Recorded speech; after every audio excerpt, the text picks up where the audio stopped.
আমি জাবের বললাম, আল্লাহর নবী আমি নতুন বিবাহ করেছি, আমাকে বাড়ি যেতে অনুমতি দেন। আল্লাহর নবী বললেন, তুমি নতুন বিবাহ করেছ, কুমারী মেয়ে বিবাহ করেছ না তালাক প্রাপ্ত মেয়ে বিবাহ করেছ? আমি বললাম, তালাক প্রাপ্ত মেয়ে বিবাহ করেছি।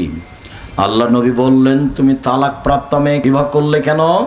কুমারী মেয়ে কেন বিবাহ করলে না? তুমি তার সাথে খেলতো, তোমার সাথে খেলতো। আমি বললাম, আল্লাহর নবী এই কথাটা গুরুত্বপূর্ণ। আল্লাহর নবী শোনেন, আমার আব্বা উহুদের যুদ্ধে শহীদ হয়েছেন 9 জন মেয়ে রেখে, আমার 9 জন বোন আছে। কম বয়সের বুদ্ধি কম মেয়েকে বিবাহ করতে চায়নি। আমার বোনদের সমবয়সের কম বয়সের মেয়েকে বিবাহ করতে চায়নি 4টা কারণে। আল্লাহর নবী, আমি তালাকপ্রাপ্ত মহিলা বেশি বয়সের মেয়েকে বিবাহ করতে চেয়েছি 4টা কারণে।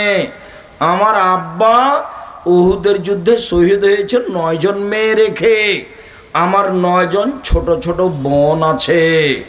আমি এদের লক্ষ্য করে আমি বয়সের মেয়ে বিবাহ করেছি 4টা কারণে। এক, তুয়াল্লে মাহুন্না, আমার স্ত্রী যেন আমার বোনদের বিদ্যা শিখাতে পারে, ছেলে মেয়েকে পড়াতে হবে। আমার স্ত্রী যেন আমার বোনদেরকে বিদ্যা শিখাতে পারে। 2, আমার স্ত্রী যেন আমার বোনদেরকে শিষ্টাচার শিখাতে পারে। 3, বলে তুরাজ্জেলাহুন্না, আমার স্ত্রী যেন আমার বোনদের মাথার চুল চিরি করে সাজগোজ করে পরিপাটি করে রাখতে পারে।